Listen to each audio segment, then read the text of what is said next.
Assalamualaikum warahmatullahi wabarakatuh. Salam sejahtera bagi kita semua. Yang saya hormati Bapak Ibu Asesor serta seluruh pihak yang berkenan untuk menyaksikan video ini. Perkenalkan, nama saya Jeffrey Yandi.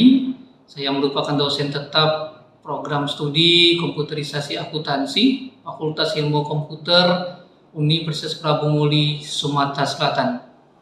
Pada kesempatan ini saya sedang mengikuti proses sertifikasi dosen yang diselenggarakan oleh Kemendikti-Saintek. Video ini merupakan bagian dari penyusunan pernyataan diri dosen sebagai bukti unjuk kerja dalam pelaksanaan Tridharma perguruan tinggi, khususnya pada bidang pengajaran. Sebagai seorang dosen, saya memiliki tanggung jawab untuk melaksanakan proses pembelajaran yang tidak hanya berorientasi pada penyampaian materi, tetapi juga pada pembentukan kompetensi mahasiswa sesuai dengan capaian pembelajaran lulusan. Saya berupaya menciptakan suasana pembelajaran yang aktif, inovatif, interaktif, dan berpusat pada mahasiswa, sehingga mahasiswa dapat mengembangkan kemampuan berpikir kritis, kemampuan memecahkan masalah, kemampuan bekerja sama, serta keterampilan yang sesuai dengan kebutuhan dunia kerja dan perkembangan teknologi informasi. Selama menjalankan tugas sebagai dosen di program studi komputerisasi akuntansi, saya dipercaya mengampu beberapa mata kuliah, diantaranya praktikum pemrograman mobile, basis data, praktikum pemrograman Python, dan juga praktikum pemrograman Java. Mata kuliah ini merupakan mata kuliah inti yang mendukung terbentuknya kompetensi mahasiswa dalam bidang pengembangan perangkat lunak, pengelolaan data, serta pemanfaatan teknologi informasi untuk mendukung proses bisnis dan akuntansi digital. Pada kesempatan ini saya akan menjelaskan salah satu mata kuliah yang saya ampu, yaitu mata kuliah praktikum pemrograman mobile dasar. Mata kuliah ini merupakan mata kuliah wajib yang ditempuh oleh mahasiswa semester 3 pada program studi komputerisasi akuntansi Fakultas Ilmu Komputer Universitas Prabu Muli. Mata kuliah ini dirancang untuk memberikan dasar pengetahuan dan keterampilan kepada mahasiswa dalam mengembangkan aplikasi berbasis Android dengan menggunakan bahasa pemrograman Java dengan IDE Eclipse yang terintegrasi dengan Android Development Tools atau sering disebut dengan ADT. Sebelum perkuliahan dimulai, saya menyusun rencana pembelajaran semester atau RPS sebagai pedoman pelaksanaan pembelajaran. RPS ini memuat capaian pembelajaran mata kuliah, subcapaian pembelajaran, setiap pertemuan, metode pembelajaran, media pembelajaran, strategi penilaian, serta referensi yang digunakan. Penyusunan RPS ini dilakukan dengan mengacu pada kurikulum program studi komputerisasi akuntansi dan mendukung pencapaian profil lulusan yang telah ditetapkan oleh program studi. Dalam proses pembelajaran, saya menerapkan pendekatan student-centered learning, yaitu pembelajaran yang menempatkan mahasiswa sebagai subjek utama dalam proses pembelajaran. Oleh karena itu, mahasiswa tidak hanya mendengarkan penjelasan dari dosen, tetapi juga terlibat secara aktif melalui diskusi, praktik langsung, penyelesaian studi kasus, presentasi, serta pengembangan proyek sederhana. Pada awal perkuliahan, saya memberikan penjelasan mengenai konsep dasar pemrograman mobile, sejarah perkembangan sistem operasi Android, arsitektur Android, serta peran aplikasi mobile dalam mendukung aktivitas bisnis, pendidikan, pemerintah, dan kehidupan sehari-hari. Dengan demikian, mahasiswa memperoleh gambaran mengenai pentingnya penguasaan teknologi mobile di era reformasi digital. Selanjutnya, mahasiswa mempelajari instalasi dan konfigurasi perangkat lunak yang digunakan dalam praktikum, meliputi Java Development Kit, Android SDK, Android Development Tools, emulator Android, serta IDE Eclipse. Pada tahap ini saya mendampingi mahasiswa hingga seluruh perangkat lunak dapat berjalan dengan baik sehingga proses praktikum dapat dilaksanakan secara optimal. Setelah lingkungan pengembangan siap digunakan, mahasiswa mulai mempelajari struktur proyek Android, memahami fungsi setiap folder dan berkas, kemudian membuat aplikasi sederhana sebagai latihan awal. Materi kemudian dilanjutkan dengan perancangan antarmuka pengguna dengan menggunakan XML Android. Penggunaan berbagai komponen antarmuka seperti text view, edit text, button, image view, radio button, checkbox, spinner, dan list view. Selain pembelajaran di laboratorium, saya juga memanfaatkan media pembelajaran digital seperti modul praktikum, slide presentasi, contoh program, video pembelajaran, serta platform pembelajaran daring untuk memberikan materi, tugas maupun informasi kuliah. Evaluasi pembelajaran saya lakukan secara berkelanjutan. Penilaian tidak hanya didasarkan oleh hasil ujian, tetapi juga memperhatikan kehadiran, keaktifan selama praktikum, penyelesaian tugas individu, tugas kelompok, kuis, dan kemampuan memecahkan masalah, serta proyek akhir yang dikembangkan mahasiswa. Dengan sistem penilaian tersebut, saya dapat memperoleh gambaran yang lebih komprehensif mengenai perkembangan kompetensi mahasiswa selama 1 semester. Pada akhir perkuliahan, mahasiswa mengerjakan proyek sederhana sebagai bentuk implementasi seluruh materi yang telah dipelajari. Proses proyek tersebut dikerjakan secara mandiri maupun kelompok sesuai dengan ketentuan yang telah ditetapkan. Selanjutnya, mahasiswa mempresentasikan aplikasi yang telah dibuat, menjelaskan proses pengembangannya, mendemonstrasikan fungsi-fungsi dari aplikasi, serta menjawab pertanyaan yang berkaitan dengan implementasi program. Melalui pendekatan pembelajaran yang saya terapkan, saya melihat bahwa mahasiswa menjadi lebih aktif, lebih percaya diri, dan memiliki kemampuan yang lebih baik dalam menyusun logika program. Hal ini menunjukkan bahwa pembelajaran berbasis praktik memberikan pengalaman yang lebih bermakna dibandingkan hanya mempelajari teori semata. Demikian pemaparan saya mengenai pelaksanaan pembelajaran pada mata kuliah praktikum pemrograman mobile sebagai bagian dari pelaksanaan Tridharma Perguruan Tinggi pada bidang pengajaran.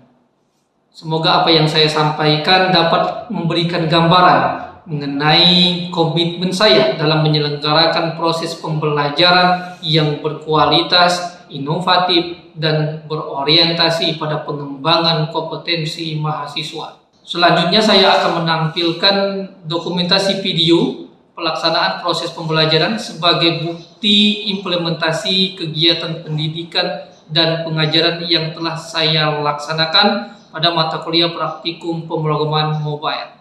Dokumentasi ini menggambarkan penerapan metode pembelajaran, interaksi antara dosen dan mahasiswa, praktikum di laboratorium, serta aktivitas mahasiswa dalam mencapai capaian pembelajaran yang telah ditetapkan. Assalamualaikum warahmatullahi wabarakatuh. Waalaikumsalam warahmatullahi wabarakatuh. Baiklah, anak-anak sekalian, sebelum kita memulai perkuliahan pada hari ini, marilah kita berdoa menurut agama kita masing-masing. Yang kali ini akan dipimpin oleh teman kalian Aldo Prasetya. Baiklah teman-teman, marilah kita berdoa menurut agama dan percaya masing-masing. Berdoa mulai.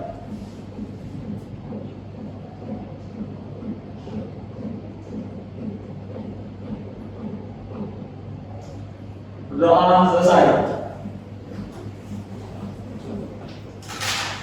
Baiklah anak-anak sekalian, sebelum kita masuk ke materi perkuliahan pada hari ini, Bapak akan melakukan presensi terlebih dahulu.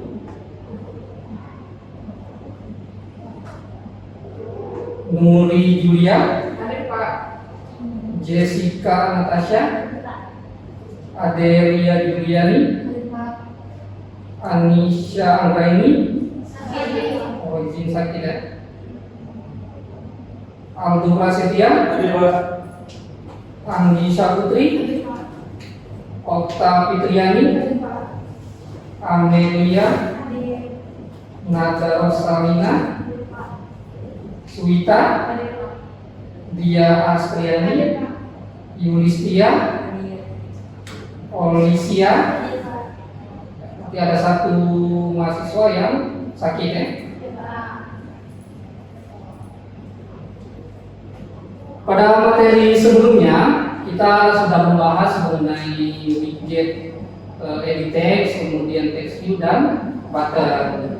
Ini kita flashback dulu ke materi sebelumnya. Coba dijelaskan mengenai ketiga widget tersebut. Kita mulai dari widget text view. Coba Olivia. Text view adalah komponen tampilan di Android yang digunakan untuk menampilkan teks di layar aplikasi, bisa juga disebut untuk label untuk menampilkan pesan. Kemudian button. Kalau button itu fungsi utamanya untuk menjalankan aksi dari sesuai perintah. Ya, sesuai perintah yang diberikan atau diinstruksikan pada codingnya. Kemudian satu lagi edit text, itu apa? Jadi tadi itu kan disuruh untuk memasukkan itu Pak dari Berupa apa, angka atau huruf, ataupun bisa juga gabungan keduanya ya. Ya.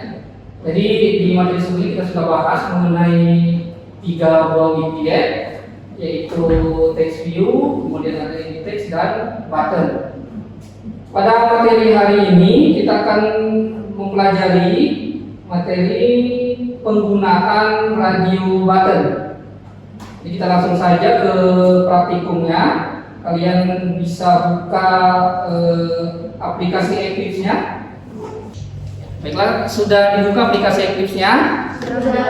Di sini kita akan membuat file baru. Seperti biasa, seperti pertemuan sebelumnya, sama ke menu file, kemudian new dan Android aplikasi project. Kemudian kita akan kasih nama projectnya atau application name. Itu kita kasih nama penggunaan underscore radio button. Untuk application name-nya namanya penggunaan underscore radio button. Diperhatikan bahwa di awal itu menggunakan huruf besar. Kemudian untuk menghilangkan tanda seru pada bagian package name, itu bagian example diganti menjadi nama kalian masing-masing agar tanda seru tadi hilang. Ya. Kalau sudah, kita next, kemudian next lagi. Kemudian di sini kalau kita ingin mengganti logo, ini silakan di browse. Kalau tidak, kita pakai yang default ya, tampilan dari Eclipse itu sendiri. Kita next saja, next dan akhirnya finish.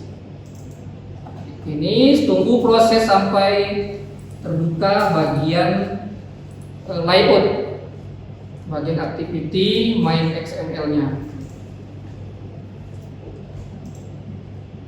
Setelah activity main XML-nya terbuka, kita hapus dulu bagian hello world ini, hello.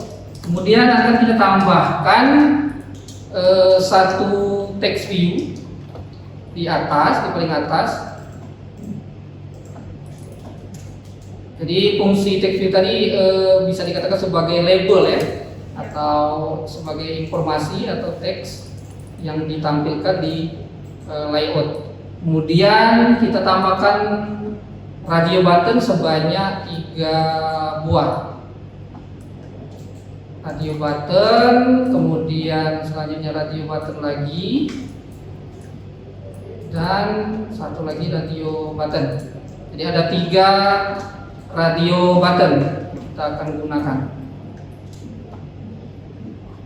Setelah radio button di drag dari form widget, kita tambahkan button, widget button, dan terakhir untuk hasil kita gunakan text view di bawah untuk hasilnya. Jadi pada saat kita klik salah satu dari radio button ini akan tampil di sini. Jadi fungsi radio button itu untuk melakukan pemilihan salah satu dan biru.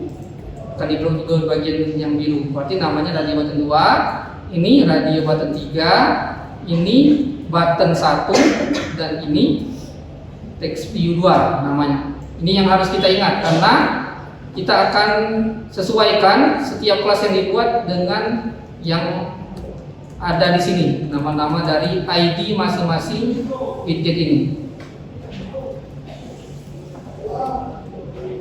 Oke, kita jelaskan yang pertama,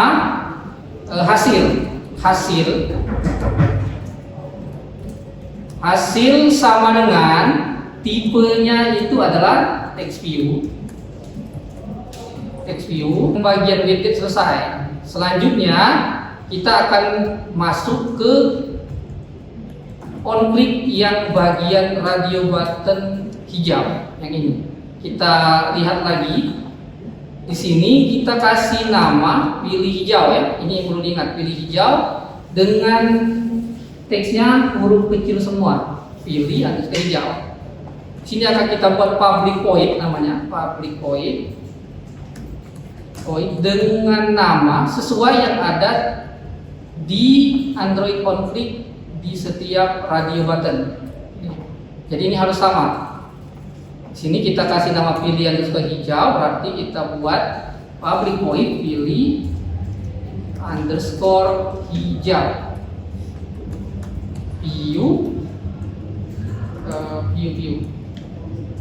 View, kemudian enter.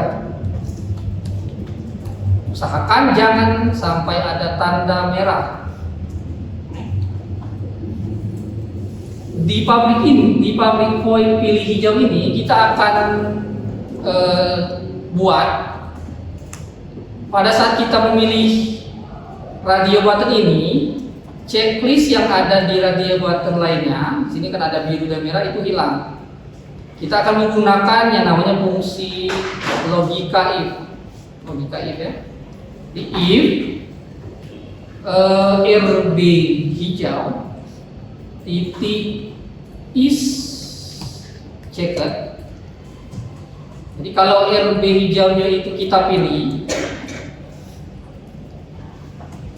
kemudian di sini kita tambahkan atau kita buat RB biru dan merah itu hilang checklistnya atau tandanya. Jadi RB biru titik set checked false. Dan ada satu lagi radio button ya, tadi ada radio button untuk pada button. Sama halnya seperti radio button, kita akan cek dulu apa yang kita kasih nama di on click pada button. Klik 2 kali pada widget button. Nah, di sini kita lihat bahwa kita kasih namanya tadi adalah aksi ya. Jadi kita akan buat public void dengan nama aksi ya. Public void aksi view. Di sini kita analisa dulu yang akan dilakukan sistem atau dilakukan program ini. Pada saat kita klik yang warna hijau tadi button ini, kita klik tampil, akan tampil hasilnya di text view sini. Text view ini tadi nama ID-nya text view 2 ya. Sementara di sini kita kasih nama kelasnya adalah hasil ini ya. Jadi pada saat kita pilih salah satu radio button, itu akan menampilkan sesuai dengan warna yang dipilih oleh pengguna. Itu logika alur dari programnya. Sini sama, kita akan menggunakan yang namanya fungsi if, logika if ya. If RB biru, yang awal tadi biru atau hijau? Hijau. RB hijau titik is checked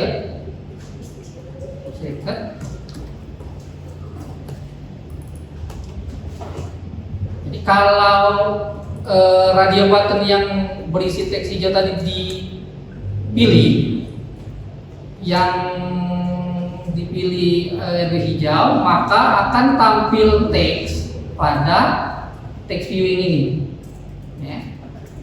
Di sini kita kasih hasil titik set text. Jadi hasil akan menampilkan teks warna favorit Anda adalah hijau ya. Hijau. Ini untuk kondisi kalau kita mengaktifkan radio button hijau yang ini ya. Jadi pada saat kita klik hijau, kemudian kita klik tampil, ini akan tampil hasilnya adalah warna favorit Anda adalah hijau. Kita akan lakukan juga ke setiap radio button lainnya dengan kita tambah di sini else if RB biru ya, RB biru is checked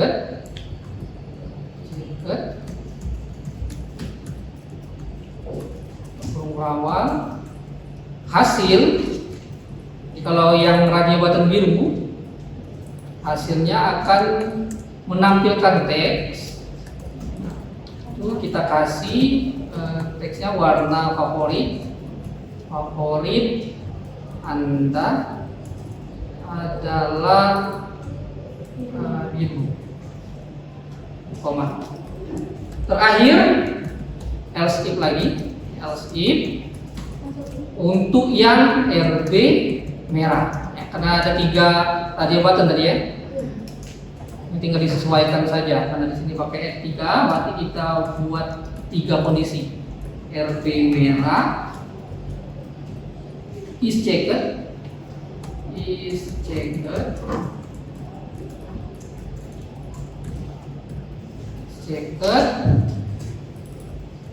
Ini kalau ada merah, nah ini kan ada tanda merah, kita lihat lagi penulisannya.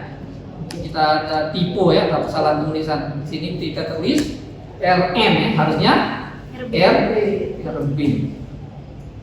RB merah, hasilnya itu akan menampilkan set text warna favorit Anda adalah merah. Oke, selesai. Jadi kita sudah mengaktifkan setiap on click, pilih underscore hijau, pilih underscore biru, pilih underscore merah dan aksi. Setelah ini kita akan coba jalankan. Jadi kita sudah selesai pembuatan coding Java-nya. Kita akan coba run programnya, tapi jangan lupa untuk di save ya. Kalau masih ada tanda bintang berarti ini belum di save. Tuh ya, itu jadi acuannya. Ctrl S dari keyboard, kita akan jalankan. Kita pilih folder dengan nama penggunaan radio button ya, jangan sampai salah pilih. Jadi kita pilih yang ini, penggunaan radio button, klik kanan, run as Android application.